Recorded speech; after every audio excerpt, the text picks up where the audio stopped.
Hey, good morning. Welcome to Let Me Just Say This About That. It's how we kick off the Milkman Show now. I am indeed the Milkman, John Milky, for your Thursday. I keep forgetting. It skips my mind because I'm cozy in bed, nice and warm, and then I crawl out of nice, warm, cozy bed and crawl into a nice, hot shower, and then it's followed by a nice, hot cup of coffee. And then by the time I get to the car, it's like, oh, yeah, right. I probably should have hit the little auto start thing on that about 20 minutes ago to defrost the wind chill. Oh, God. Did I say wind chill?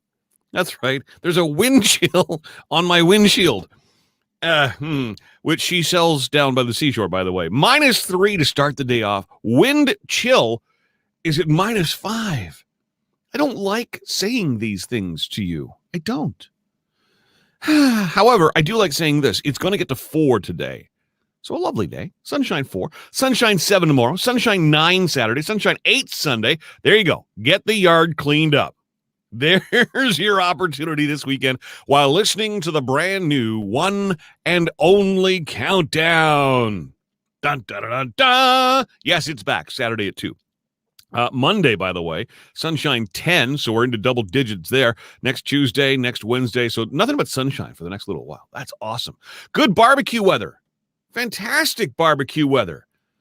I barbecued last night. Andre from, also known as DJ Dis-moi Oui, from our afternoon queer tea on Sundays, had Andre over for dinner last night, barbecuing up some John burgers. Fantastic. Light the barbecue, make the patties.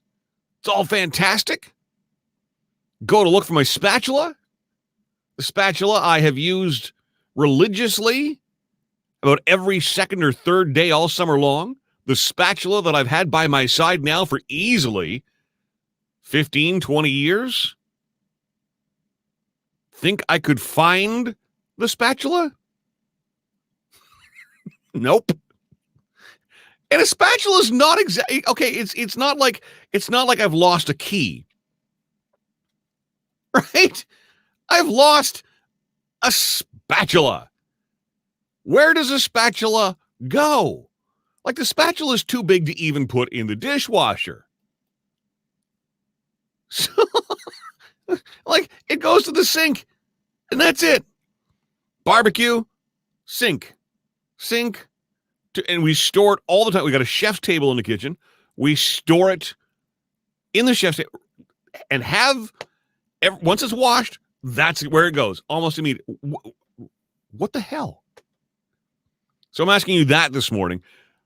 What's the oddest thing you've ever lost or misplaced? Cheryl is suggesting, by the way, that I check in my basement cupboard. Ha, ha, ha, ha, ha, ha. Ha, ha, ha, ha. And by the way, Andre suggested the same thing last night. Is it hanging with other things? No. And by the way, I did check last night. Once Andre was gone, I'm like, maybe. No. By the way, if you don't know what my closet locker is, it's a locker that I have here in my basement, and I store things in it. So there's that. Kelly says, my mom lost her camera. 2 weeks later, found it in her cowboy hat. Okay. Yeah, I wouldn't go looking inside my cowboy hat for too many things.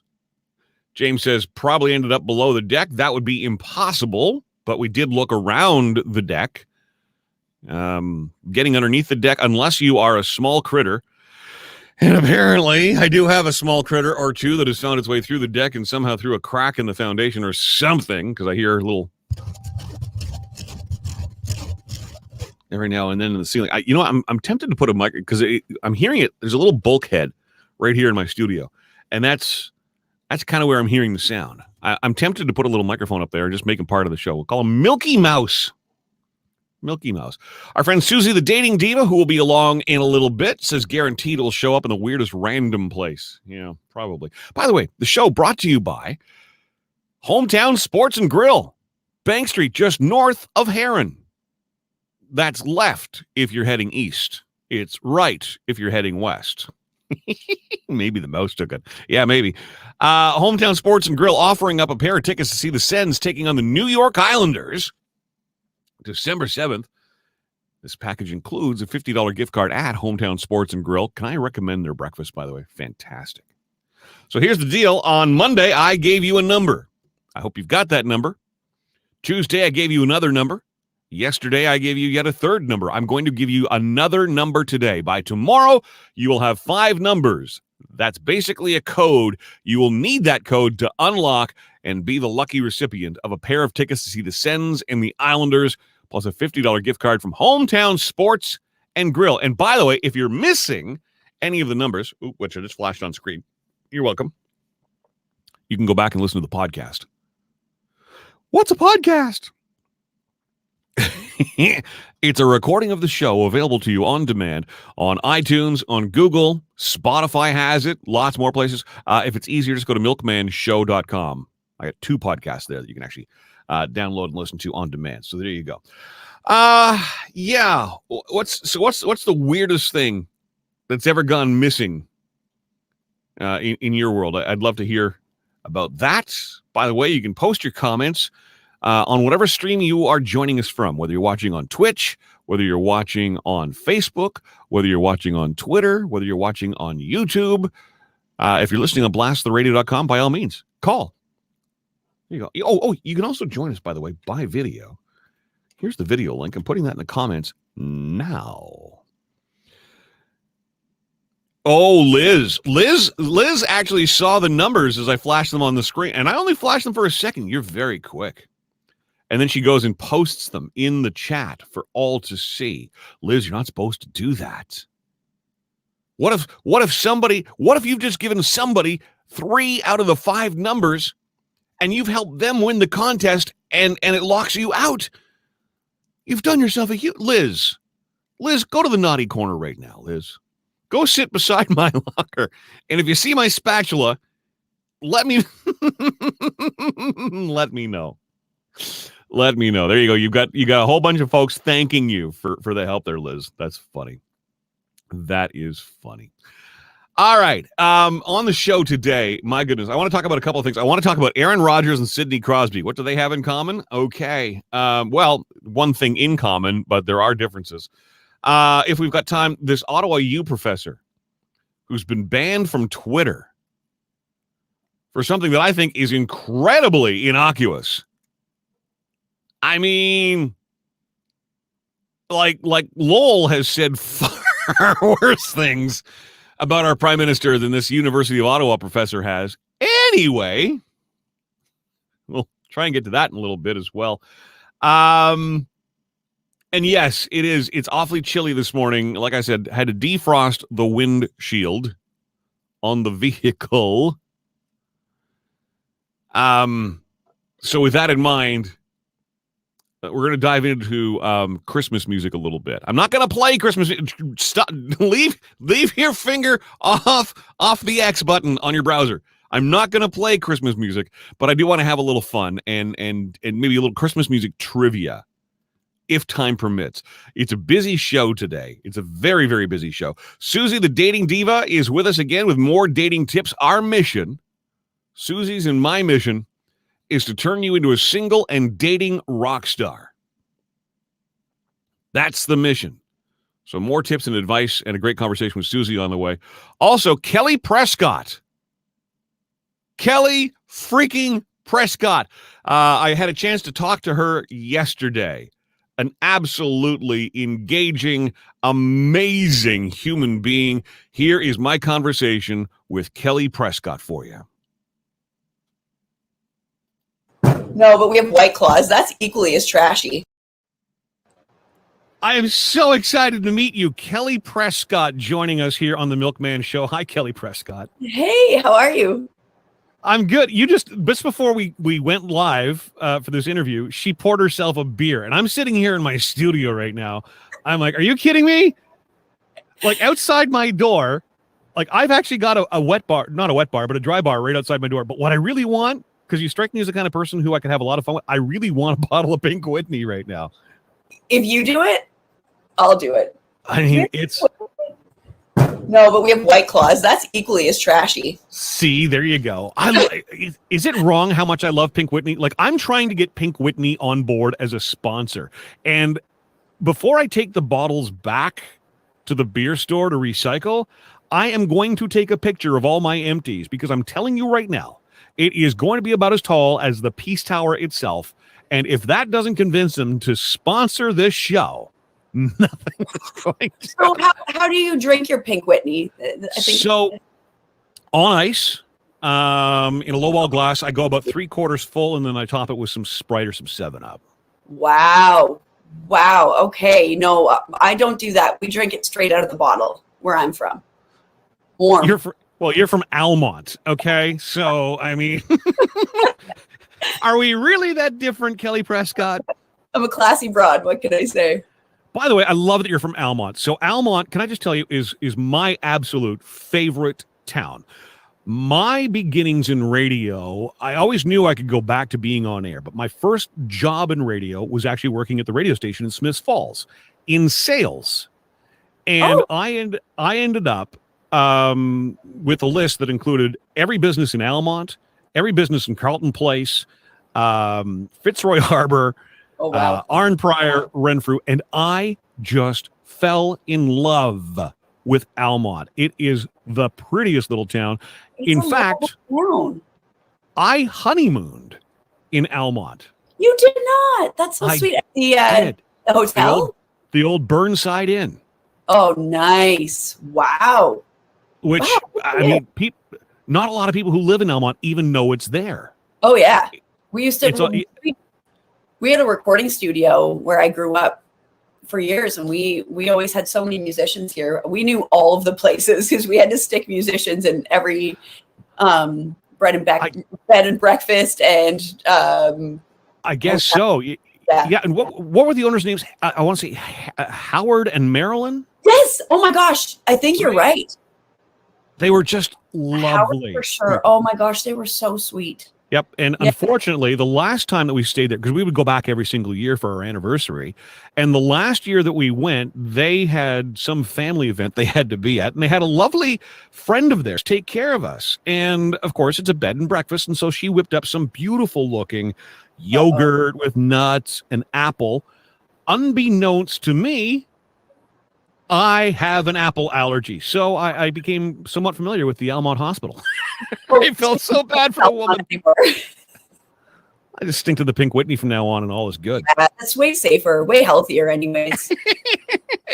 And the alcohol just kills any poison that's in you. Exactly. Anyway. Pink Whitney a day keeps the doctor away. I think that's really how the saying was supposed to go. Right. See, and can I just say, this is what I love about talking to country artists. You're like instantly a friend. It's amazing how quickly the bond. What is it about country music, do you think? That's a great question. Everyone's pretty nice in this industry. And if they're not, then they're hiding it really well. I guess we all just came from, I think for the most part, a lot of us came from small towns, and there's something about that. You're kind of just, a regular. Yeah, and that's not the takeaway. I mean, I've interviewed, oh my gosh, Janet Jackson. I've interviewed Bryan Adams, Corey Hart, Britney Spears, and they've all been lovely, and I get along fine with them, but there's just something, it's absolutely tangible too, but it's a wholesomeness. It's an instant connection. There is a real genuine interest and love with what they're doing, and that connection to radio and music and their fans, especially in country music. And I absolutely adore it. So we all grew up with radio too, I think it's right. It makes sense actually, now that you say that. And I'm sure you probably watched infinitely more country music awards than I have, but country music awards are the only award show where every single artist, and I don't even think I'm exaggerating when I say every single artist thanks radio. You never see that at the Billboard Awards. You never see that even at the iHeart Radio Awards. I don't know if they say thanks to radio, right? That's just sad. That's just sad. But yes, no, it's true. You're right. They always do thank radio, because especially in Canada, radio has it can make or break a career. I mean, it can sort of shape your entire future. So I know, everyone that kind of breaks through, it usually came from radio, so it does make sense. So let's talk about you and radio. And first off, I know you were a finalist in the Sirius XM Top of the Country competition. Where did that end up? I couldn't really find anything on that. Did you end up winning that? No, not yet. Oh, it's still ongoing. Yeah. Yay! Yeah. So I'm in the top 3 with some incredible artists, Raquel Cole and Tyler Joe Miller. I'm genuinely a big fan of both of them. They're both really talented. And so anyways, we compete. The finale is at CCMAs this year. So on the Friday night, we all get up and play a couple songs, and they decide who among us deserves the crown and the $25K. That will buy you a lot of Pink Whitney. I don't know if you know this, but you and I are going to have a Pink Whitney party. I swear you and I are going to have a Pink Whitney party if I win. Which ties in beautifully, by the way. Kelly Precott is our guest. You're single right now. We've been playing it for a couple of days, and every single time I do, people in our chat room, they're falling in love with it. And it's trailer trashed. I mean, it's so country. It's so wonderful. It really is country. I mean, I love old school country. I've got quite the vinyl collection, and I've just always been obsessed with like 60s, 70s country, 50s too, actually. And so we wanted to kind of write a little ode to that old school country. And I had this title kicking around for a while, and nobody wanted to write it with me because, let's be real, it's dumb. Like, it sounds no, but I'm saying if without hearing the song, in its complete form, before that, when I went into a writing room and said, "Hey, here's my title, Trailer Trash," people kind of look at you like, "Okay, you're just crazy," which I am. What was the Pistolani song that they did about trailer for, not for rent, but no.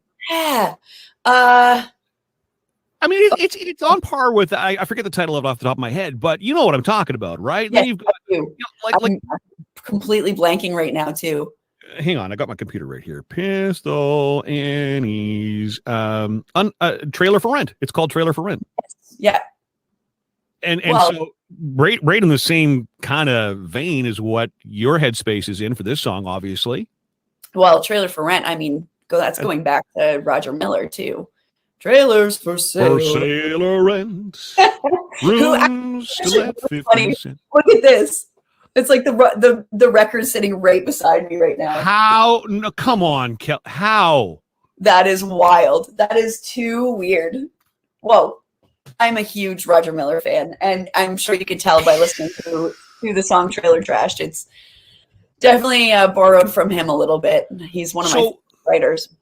This is one of the things I wanted to talk about with you. And first off, not first off. I mean, we're 10 minutes into the interview. Yeah, first off, 10 minutes into the interview. Way to go, genius. Nice job. Nice job. That's the problem. I don't have enough Pink Whitney going on. But I mean, okay, let's just get it out of the way. You are part of the whole Family Brown and Precott family, and I'm sure you get that question a bajillion times. It's well established. My only question on that is, because I don't want to go down that road, and I don't want to ask you the question that you've probably been asked a million times. But what piques my interest there, Kelly, is how is it that you become a third generation musician? And obviously in your house, you talked about the studio, and you would have had not just great music playing, not just great artists in and out of your surroundings, but like my dad was an accountant. I didn't follow in dad's footsteps. My grandfather, his dad, was in the Air Force. I'm a radio flunky, like I'm sitting here in my basement doing make-believe radio every single day. That's so cute. It's funny. I had somebody ask me recently, they're like, did you ever go through like a rebellious phase where you said, "Hey, mom and dad, I'm going to be a doctor"? See, every kid I grew up with in Nepean, that was what they were told they had to be. Right, Nepean, yeah, of course, yeah. No, it's funny, I guess for a little while, there were a few short periods in my life where I thought of doing something else. I wanted to be a veterinarian for a long time until I realized you had to go to school for a long time, and I was not that good at school. So that they pushed that one away. But no, I knew from such a young age that this was what I was meant to do. From the time I was maybe 3, I was begging my parents to let me on stage, and they used to get me up and I'd sing old Hank Williams songs and or Twinkle Twinkle Little Star. That was my biggest hit at that age. But no, that was my biggest Kelly. Yeah, okay, it's official. You and I drinks soon. I love that. That's so funny. Yeah. So you grew up around, I mean, anybody who's my age, and I'm, in their 50s, 40s even, and certainly 60s and beyond, they'd remember the Family Brown on TV. They'd remember, all of your family, in generations gone by, and the country music that was of that era. We're talking, Kitty, we're talking, like you just, the album you've got right behind you there, Trailers for Sale. Your music, and you're very proud of this too, like country music, it seems to zig and zag, and it seems to evolve, the sound of country music. And people talk, oh, I don't like country. And then you get into a conversation with them. They're like, yeah, it's that twangy country I don't like. I don't like that twangy country. They're not talking about the Keith Urbans necessarily, and, a lot of the more modern country. But while you have a very modern approach to it, and the music still is very, I don't want to say twangy because it's not, but it's very rooted in that traditional country sound, that sound that people, I think, sort of go, oh yeah, that's country. And they either love it or they don't. Mm-hmm. How do you, and I think I'm asking this because for anybody who does whatever they do, there are so many distractions and there are so many other things pulling you in different directions. How do you stay so focused, and how do you stay in that lane? What drives you just to say, no, this is where I belong? Well, for me, to be honest, I haven't always been in this lane. I tried so many other things before.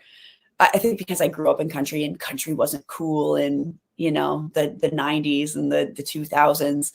And so I did rebel a little bit. I listened to all kinds of music growing up.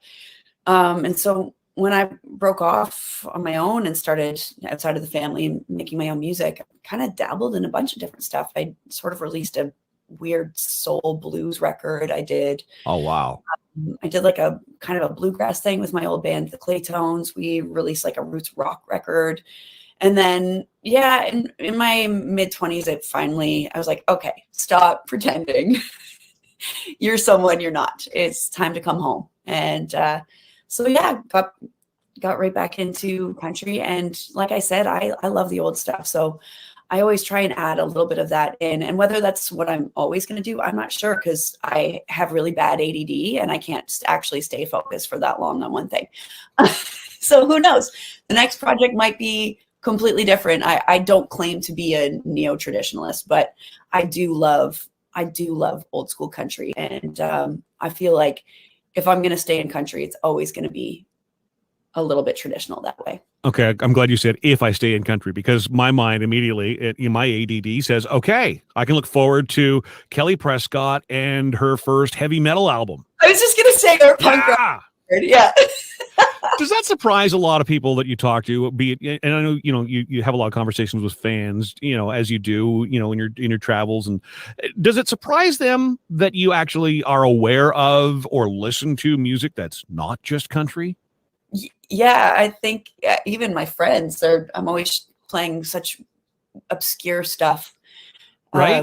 We're at a cottage, and they're like, "How do you know all of these different kinds of music? It doesn't make sense." And I get that, and that's the reason I asked that question, is because I get it all the time. When I was working on Cool FM, people really believed that my whole world was Backstreet Boys, Christina Aguilera, and the Spice Girls. Well, it's what you work with. You want to go home from work and listen to more work, and not just that's kind of a negative music fans are music fans, though, aren't they? And they look at Garth Brooks and his love of Kiss. It's true, right? Who doesn't love Kiss, though? Come on. Well, then Kiss loves Kiss. There's certainly that. That's true. Kiss loves Kiss. Yeah. So the song, and by the way, congratulations, the Grand Ole Opry. You have been on stage at the Grand Ole Opry. You were a guest of Terry Clark's. Yes. How I mean, you must still be on cloud nine over this. I truly am. It was it's kind of one of those things you'll remember your entire that whole experience. Well, just to go back a little ways, Terry and I only met when we were touring together on the CP holiday train, and Oh, cool. we instantly became like sisters. Like she's to this day one of my closest friends. Like there are times when I'll call her late at night and be crying because I need advice, like industry advice, or Aw. I need yeah, she's been there for me through a lot of ups and downs in this industry. And yeah, getting to share that moment with her. I mean, it's funny, I grew up admiring her and she grew up admiring my family. So it was kind of a really cool full circle moment to get to go play the Opry, not just with Terry, who I love so much, of course, but to share that moment with my family as well. Our first time stepping. They were all there. Yeah, I was up with wow. my mom and my dad and my partner and my brother as well. So, and my nephew was there sitting side stage watching, and it was such a beautiful family moment, and I'll never forget that feeling. It was terrifying and exhilarating all at once. It was just wow. Pretty cool. I can only imagine. Had either of your parents ever played at the Grand Ole Opry? No, it was everyone. Wow. Yeah, which is crazy to me. I mean, they've been I know in Canada they're legends, you know. So it really should have happened sooner, in my opinion. But the fact that Terry invited us to do that was huge for everyone. Amazing. Well, speaking of stages, there happens to be one at the National Arts Center, and you're going to be on it very, very soon. So let's push some ticket sales, because here's the I've long had a relationship with Mary from Warner, who I know you know. And just before Alan Doyle and you were to be on stage, just before the pandemic hit, Mary and I actually met at Starbucks. Mary is a record rep, by the way. She goes into radio stations locally and promotes the artists, etc. And she arranges the interviews and things. Mary's fabulous and one of the longest lasting record reps, of all the labels that are out there. One of the first people I met back in '92 when I first got into radio, and she's still doing it. Love you, Mary. And thanks for making this happen. But she was so excited. Alan's coming to town, and I love what you're doing with internet radio and how you're integrating video and stuff. And what are the opportunities here? And And by the way, here's a couple of tickets. And then I saw your name on the ticket too, and I went, oh, this is going to be so much fun. Because there's going to be a little bit of country. We all know what Alan does, and now he's branching off on his own. This is going to be a great, and then all hell breaks loose. How disappointed were you? Because you were on that whole tour, weren't you? Yeah. We were on the road with him February and March of 2020, and we were in Vancouver. And I remember my dad calling me. He's like, "This is looking bad." He's like, "You should get home. Like, this isn't. It's not just another bug. This is getting pretty serious." And so the whole camp was kind of talking. We're like, what is going on? We've sort of just been in La La Land, living on a bus, touring the country and doing what you do. Yeah. And so, we ended up flying home from Vancouver, and these shows got rescheduled, I think 3 or 4 times now. And it was pretty heartbreaking, because it just felt like we were on this upward trajectory and things were really happening. And, I had just released my EP Love Wins, and, we were hoping that maybe it was the year we were going to get our first CCMA nomination, which ended up happening. And we were just announced as one of the Sirius XM Top of the Country finalists. It was like, okay, things are going up. This is great. We're on this amazing tour.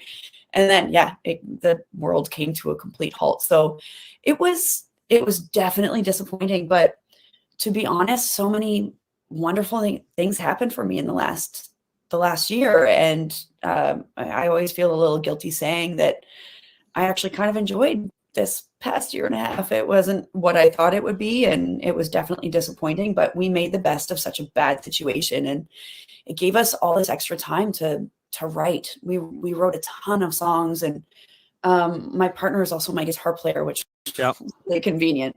So he learned Pro Tools and he learned how to build demos. And so we took this time, and we wouldn't normally have that much time to be that creative. And through all of that, we ended up getting a record deal with Warner Music Canada, speaking of Mary. So Come on. it was crazy to come out of a pandemic with more than I went into it. That I don't think that happens very often. So I'm feeling pretty lucky. By the way, I loved you in the hot tub with a glass of champagne celebrating the fact you got the record deal with I that's on swear Facebook. So cute. I'm not drinking every day at 9 a.m. Right, Kelly. No, you're drinking every day at 2:00 in the afternoon. when Yeah, we're recording this yeah, interview. it's fine. Sure. That's It's 5 a.m. somewhere, right? That's a song you need to write. It's 5 a.m. somewhere. 5 a.m. somewhere. My gift from me to you. But and I hear this from so many creative people. It seems to be during this pandemic, for some reason, those of us on the creative side of things really found some opportunity here. Like I hear from comedians who say, it gave me an opportunity to just revamp everything I'm doing. You hear, stage actors and whatever else, they've been off Broadway, they've been off the stage, but they've had a chance to sort of, recollect things, reevaluate things, look at things, and there's been growth through this. Why do you think that is with, musicians and comedians, etc.? We're so used to such a fast pace. It's There like you go. creative time is usually kind of few and far between, and it's such a precious time that we don't get a lot of. Not always, but for musicians and comedians, you're making your living on the road, and when you're not on the road, you're not really making much of a living. So as part of it, you're just looking for an outlet, you're just looking for something to do, and therefore you're forcing yourself to kind of get out of that routine. And okay, well, at least this is a semblance of it. Yes, yeah, that was nice. It sort of it made us feel like at least there was still a bit of normalcy having that daily schedule of waking up and writing, just writing whatever it's or whether it was great. It was nice to have that. And my partner always said something to me during this time, and he'd say, you can either look at this as an excuse or an opportunity. And we decided to look at this time as an opportunity, and it truly was. Yep. It was a gift to be able to spend so much extra time with our families. We came home, spent some time with my parents, and my brother lives 10 minutes away. So I had my 2 nephews 2 days a week, and that was nice. Amazing. We went to Newfoundland for 3 months and spent time with Chad's family, and it was. Is he a Newfoundlander? Yeah. Is that not one of the best places next to Almont? Is Newfoundland not? And I saw a picture of you at Signal Hill, by the way. My best buddy lives in St. John's, so I know exactly what you're talking about. Is that not one of the nice? I mean, go to Newfoundland, people. For the love of all that is good, get your butt to Newfoundland. Honestly, the nicest people in the world. Could not find better humans on this planet in Newfoundland. The station I was working at changed formats. Ironically, they went country, which I'd been pushing. We need to play more country. I was the guy push, and then they go country and don't include me, but that's okay. No hard feelings. But literally the very next day, I was to be on a plane and go to Newfoundland for my buddy's wedding. And we just went to Newfoundland and said, you know what? We're not even going to worry about money. We're not even going to worry about the situation we find ourselves in. We are just going to go to any single pub that looks interesting. We are going to drink the best drinks. We are going to eat the best food. And it was the best time. And you really don't have to go far. Like literally just stick around, George Street in the heart of St. John's, Newfoundland, and walk in anywhere, and they're going to love you and treat you well. And it's just, it really is. You're going to hear great music. You're going to, meet some wonderful people. Kiss a cod, maybe, who knows? But I did that. Max Keeping actually screeched me in at a Newfoundland night in Lansdowne Park. Now people tell me that doesn't count, though. I'd maybe not. I don't know. But Although- Max Keeping, come Max, on. you're right. National treasure. All right, so you're back on tour now. Yes. Well, w- we're leaving in a couple days. Okay. But okay. So November 16th, you're on stage at the NAC with Alan Doyle. But of course, I'm sorry? No fun at all. No, No. I know. And I'm sure you won't have any Pink Whitney. You won't be having any beer. None of Alan too, I'm sure, is none of that. No whiskey, actually. No whiskey. Do you guys not? And if I'm asking you a question, you don't want to give it away. Is there any opportunity in the show where you and Alan actually get together and play a song or two? I'm not sure on this run. We haven't discussed it yet. We did on okay. We did in February, March.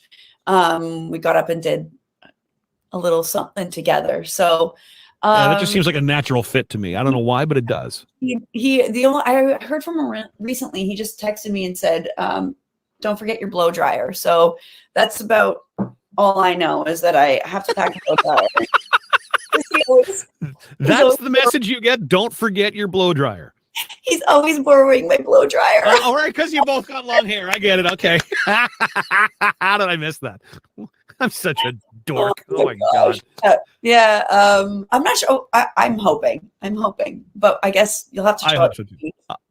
Love the new song. So Trailer Trashed. So, but I don't want to insult you when I say this, but, and I said this to Mary, when I hear Trailer Trashed, first off, I absolutely love the song and I love the lyrics of it and the whole, it's unabashedly traditional country, but I do hear a little bit of a Christmas song in there. There's an opportunity to turn that into a Trailer Trashed at Christmas song. You are not the first person who has told me that. Okay, good. All right, good. I was stressing about that question. No, you don't have to worry about me. You can say whatever. I figured. Actually, I've had a couple people say that this makes me feel kind of Christmassy, and I'm wondering if it's like maybe that 60s, like the steel, the kind of Hawaiian feel. I'm like, is this like, are you getting like Bing Crosby vibes or like Don Ho? is the thing to say? It's kind of got definitely tiny bubbles. Tiny bubbles. Is that Ray? Ray? Who was that? Don Ho. Oh, I thought it was Ray. What's his name? It starts with a C. And I'm sure a lot of people did it. I know exactly who you're thinking of too. Why can't I think of his last name? I'm flipping through my dad's record collection right now. I know exactly who you're talking about. I think there are so many versions of Bubbles, but actually, Ray. Oh my God, what is his name? I'm totally blanking. Ray Conniff Jr. No, he said Don, but who's Ray? Somebody else did Tiny Bubbles. My mom just popped in. Dean Martin. Hi, Mom. Dean did Tiny Bubbles too. That's true. Yeah, but Don Ho, I think. Okay, so you're both right, but I thought it was Ray something. Anyways, thank you, Mom. Thanks, Trace. Oh my God! Oh, yeah, that's my mom. That's funny. I just got to talk to your mom, who's a freaking legend. That's amazing. She's wandering by the interview. Yeah. Okay, but go ahead. I don't know. Trailer Trash. Tell us what the song is about. As written. What was the frame of mind? Yeah, well, like I told you, I had that title. Nobody wanted to write it with me, and I have this friend in the East Coast, Carlton Stone, a great writer out there, and we always just have such a laugh. And I needed something for the Sirius XM Top of the Country contest. We only had like 2 days until we were supposed to be filming, and I hadn't picked a song yet. I had just signed with Warner. They, all the new songs that I sent them were really dig in and wanted to save for the full record, right? Because we've been writing, like I told you, writing a lot. And so I knew I need something really quickly. So I went to my buddy and I said, okay, the title's Trailer Trashed. Let's do it. So we each cracked a beer. We sat down. And is that all you had was the title? Yeah. I had the line, making sure you don't sip where you just spit or ashed. I had that because I was like, ashed, trashed. Obviously, that's a great rhyme. Oh, so that was the only line. Because I was like, I mean, how many times have you been really, really drunk and somebody's spitting and like ashes their cigarette in a drink and you accidentally go and like maybe almost take a sip, and that's really gross. Yup. We were just trying to think of all the funniest lines we could, and we wrote this in record time. We just laughed hysterically the whole time. We thought it was hilarious, especially for a woman to like stick cheesy pickup lines in a country. Yeah. I was like, women never do this. Well, we normally, because we don't need to, but I thought that But would more be and more, I think women do, right?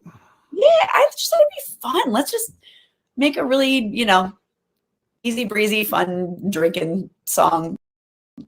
And that's what we did. And it is that too, and very visually impactful. But that said, you have also actually released a Christmas song.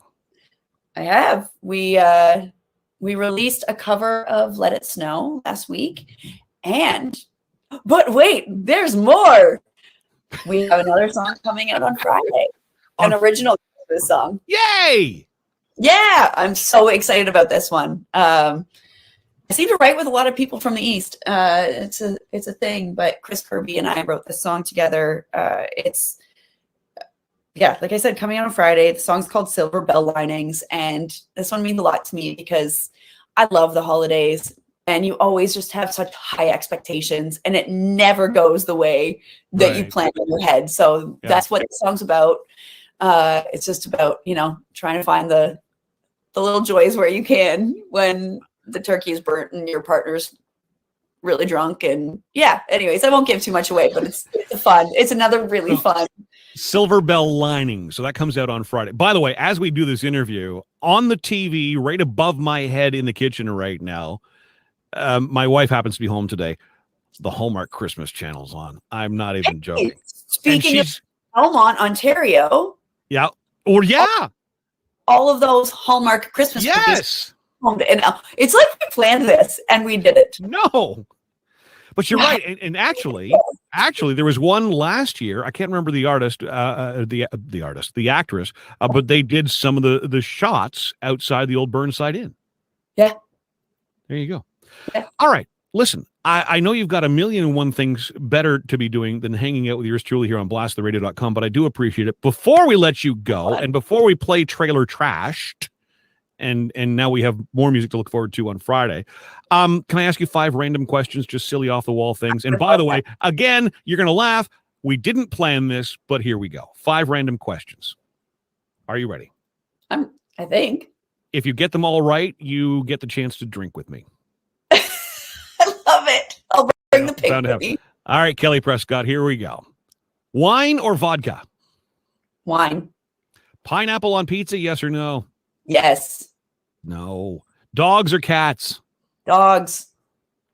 November nights, by the fire or in that hot tub? Oh, both. Can we go?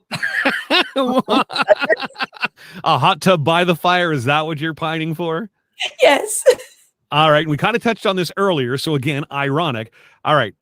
Somebody gets their hands on your phone and they start scrolling through your playlist. What song on your playlist on your phone is going to surprise someone the most? Probably all of them. Maybe Elvis's Spanish record that he released, like a mariachi style record. And that's a really random one. That's so trashy. I love it. With our trailer trashy friend.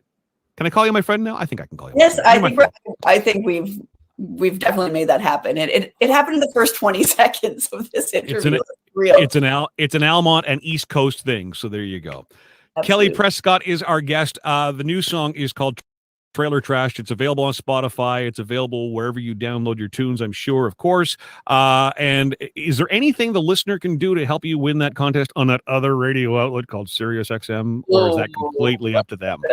No, actually, yes, there's going to be a text to vote on the Friday of CCMAs. I think that's the 26th. So if you think about it and you want to help your pal from the Valley out, you can check out Sirius, their socials for more info. But yeah, or follow me, even better. Follow me and I'll tell you what to do. Awesome. Kelly Precott, thank you for this. Thank you. This was so fun. Let's do it again sometime. I would love that. Awesome. See you on stage on the 16th to the NAC. Tickets are available now for that show. Do not miss it. Don't. All right. I think can we end this now? I don't want to hang up. I don't want to. And I hung up. How fun is she though? I mean, that you just don't get more down to earth than that. Thank you again, Warner Music, for making that happen with Kelly Precott on stage November 16th at the Hang National up on you Arts without Center saying a proper with Alan Doyle. Yay! So there you go. How do I remove this now from? I don't know. My spinning wheel is happening on the broadcast. I hate the spinning wheel at the best of times. I'm going to. Never mind when it's okay. Here again, we'll remove that and won't happen again. All right, there we go. Kelly Precott. We will get Trailer Trashed on for you in a little bit, and yes, actually looking forward to her Christmas single, which sounds like it will be an absolute hoot. That is out on Friday. That is tomorrow. Speaking of Christmas music, now I don't want to play too. I'm not. You know what? I'm not ready to play Christmas music just yet. So that's not going to happen. But I did receive. Liz says she can't believe that she's the daughter of Tracy Brown. I can't believe that Tracy Brown just wandered through the room and was like, "Oh yeah, Don Ho." Yeah, I'm pretty blown away by that too. But let's talk about Christmas tunes. So I just got, as you may or may not be aware, radio stations, radio companies do a lot of focus groups and music testing. In fact, you've probably participated. The stations I used to work at used to encourage you all the time, be part of our music club, and they would send you 15 or 20 clips of songs and ask you, do you like it? Do you not like it? Are you familiar with it? Not familiar? Anyway, and they use all this information and this data to determine what they're going to be playing and how often, etc. Well, just got this yesterday. Now, this is out of the States. Keep that in mind. But this is America's top 60 testing. So focus groups determined the top 60 best Christmas songs for this year. I'll give you a moment to post it either on Facebook, Twitch, Twitter, YouTube. But any guesses as to what the number one favorite Christmas song is amongst listeners? And they surveyed people 18 to 54. What would be the best testing Christmas song? The one that people say, yep, love that one. Absolutely love that one the most.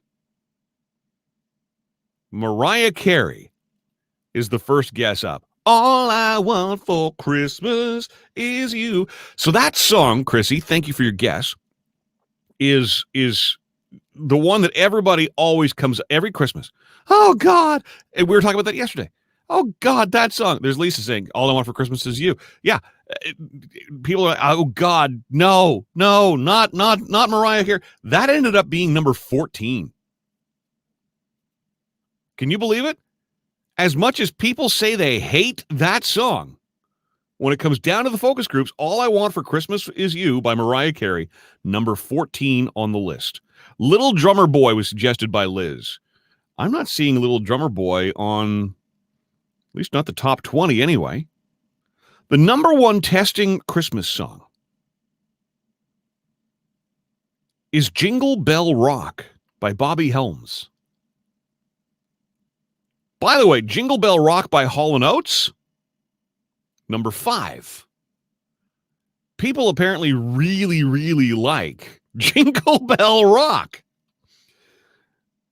Hippopotamus for Christmas is what I went with when I said that's got to be not even on the list. Not even in the top 60.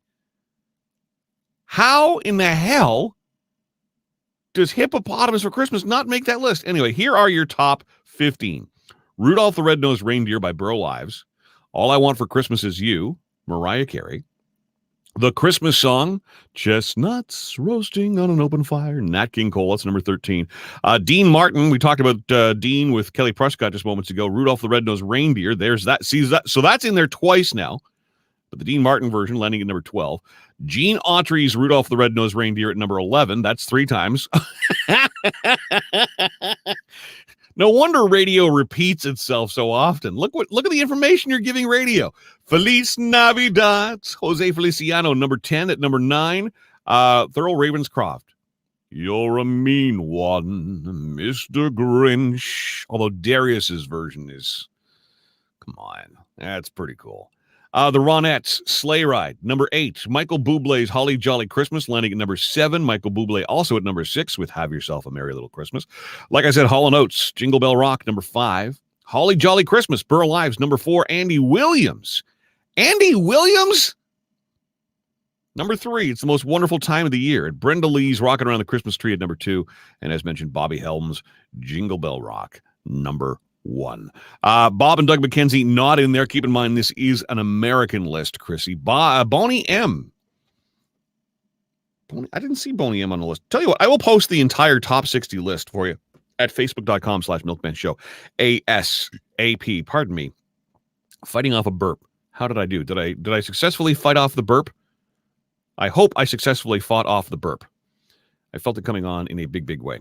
All right, it's time for some dating tips. Our friend Susie, the dating diva, joins us now. Let me just say this about that, brought to you by Hometown Sports and Grill on Bank Street. With our friend Susie, the dating diva. And for some reason, Susie, I'm in a sing-songy mood. I don't know why. Hi. That's as sing-songy as I'm going to get. Yeah. Oh, hang on. Here come the requests now. Milky, please sing. Don't sing. Okay. Yeah, right. My number one Please request. stop. Please stop. Yeah. I have other options, Milky. Yeah, but For a good time. Oh, here we go with the good time call. Yeah, here we go again with that. Thank you. For a good time, do call 613-604-6464. For an even better time, contact Susie the dating diva. Let's turn you into a single and dating rock star. And how is that for a segue? I love it. Right there. Right. Bam. Awesome. I got this. You are probably Ottawa's most recognized dating expert, and people can contact you on your website and you'll answer questions for them. You've got all kinds of great articles up there. You are the first person I would ever recommend if somebody is trying to up their dating game, which is why you're here every Tuesday and every Thursday on the show. All right. Today we want to tackle this question. Does unconditional love exist? And what a question it is. Mhm. It's kind of loaded, but we'll tackle it. For all you know, I'm loaded. You don't know. Locked and loaded. Here we go. All right. So each and every person really is looking for a relationship with those who will love us completely, all our flaws, all our bad moods, and especially when we're not so lovable, which for some people is more often than others. I don't know who you're talking about. Me. Oh. Oh, okay. Yes, I can live with that. Okay. Mm-hmm. Just ask my husband. Someone who will selflessly love us, like obviously, essentially, we're looking for unconditional love. Of course. But is that even realistic? Like, is it fair to ask that of somebody, who isn't your mother? Expecting unconditional love, to me, I feel is unrealistic, especially when you're looking for love in the early stages. Expecting that level of love and commitment from someone in the early stages of dating is, to me, unrealistic. That's a big ask. Yeah, that's a big ask. It's a big ask. Yeah. When you've been with someone, 20 years, it's a different story, I was going to say 20 months, but okay, 20 years. Let's go with that. Love goes both ways, though, obviously. We need respect, understanding, and nurturing. And this is something that, you'll hear from a lot of psychologists as well. Like, part of love is having that respect, having understanding, having nurturing. So instead of always expecting unconditional love, we can contribute to the growth of the relationship by communicating and working together. And that's how you get to that higher level of love and commitment. A realistic, mature love is love that is mutually beneficial and built on solid ground of, respect, nurturing, and understanding. And those three things are essential. And if you're not getting that while you're dating someone, especially, after a few dates, You feel like you're being disrespected, like things are unequal. It's not mutually beneficial. You don't feel you're being nurtured by the other person, and you're not feeling nurturing towards the other person. You don't have the understanding, the respect. You're not working together. Like the love part is like a pretty package, I always say. It's the stuff that's inside the box that's important. And it's these things like respect, nurturing, understanding, love, trust. Love is great, but all those things. But those are the building blocks. Foundation. Yeah, those are the building blocks. Exactly. And if they're not there and you're not seeing evidence of them very early on, a year down the road or 20 years down the road, as the case apparently may be, they're not going to be there then either. Yeah. There's a meme going around. I think it's attributed to Marilyn Monroe. Like, if you don't love me at my worst, you don't deserve me at my best, or whatever. Yep. It's like, you can't expect someone you just met or you're just recently starting to date to love you at your worst. You can't, because your worst is probably a huge red flag to them at that point. Even if you're having a really bad day, a bad week, a bad whatever, how you react to that negativity in your life will show this person how you are going forward. And they might not like that. So yeah, you might say, well, then I don't want them in my life. They're not for me. But a lot of people are consistently that way. And, some people, I have a bad family history. I have a bad this, I have a bad that. They're in this like victim mentality, and they stick there and they want that person to love them despite all these flaws. And console them too, right? And just, you poor thing. Especially the only reason you bring those things up to someone you just met is because you're looking for sympathy. Yep. It's not because you're looking for understanding. Yep. So love should be conditional on those three things, especially. I'll repeat them: respect, nurturing, and understanding. No one should have to put up with negative behavior, abuse, or neglect from a partner. It's extremely important that the relationship is mutually beneficial. Instead of looking for the perfect partner who will love you unconditionally, you should work on being the perfect partner. The rest will fall into place where and when it's right. So you get what you give, kind of thing. Yeah, manage your expectations. Okay. Yeah, so our mantra for this session is, I will have realistic expectations of love. Let's repeat that. I will have realistic expectations of love. I hope people write these down. I hope people, check back on them too and hold themselves accountable. Always great advice. Susie, again, you are available for one-on-one coaching. How do people get in touch with you, Susie? At singledatingdiva.com, you can ask me a question. I respond to everyone. And you can find all the articles and the mantras there for you. Susie, the dating diva, with us Tuesdays and Thursdays here on Let Me Just Say This About That. Now, if you missed the show, no problem. If you scroll back through Facebook, if you go to our YouTube channel, you'll be able to watch it on demand. We also make it available as a podcast, FYI. Let me just say this about that with yours truly, the Milkman. If you want the show link, if it's easier for you, just go to milkmanshow.com. I know that's a lot of information.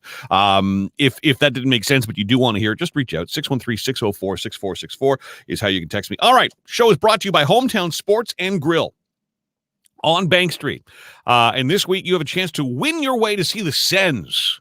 Is there a more exciting team in hockey right now than the Sens? I don't anticipate them winning the Stanley Cup this year. Maybe make the playoffs, but certainly they are going to challenge every team they play. They're a young, exciting group. So these are 200 level tickets. Sens and the Islanders, December 7th, from Hometown Sports and Grill. It includes a $50 gift card from Hometown Sports and Grill. Every single day we give you a number. By tomorrow, you will have 5 numbers. That will be the code you need in order to be able to have a chance to win these tickets. So today, your number is 12. 12 is today's number. There's all your numbers. There you go. Thank you, Hometown Sports and Grill. Thank you so much, Tracy Precott, as well. On stage November 16th with Alan Doyle at the National Arts Center, a show that was supposed to happen pre-pandemic. It's been a long wait for this, but that is happening on November 16th. Her brand new song is called Trailer Trashed. We're going to kick off the music portion of the show with that in just a matter of moments. And back tomorrow with another edition of Let Me Just Say This About That here on blasttheradio.com.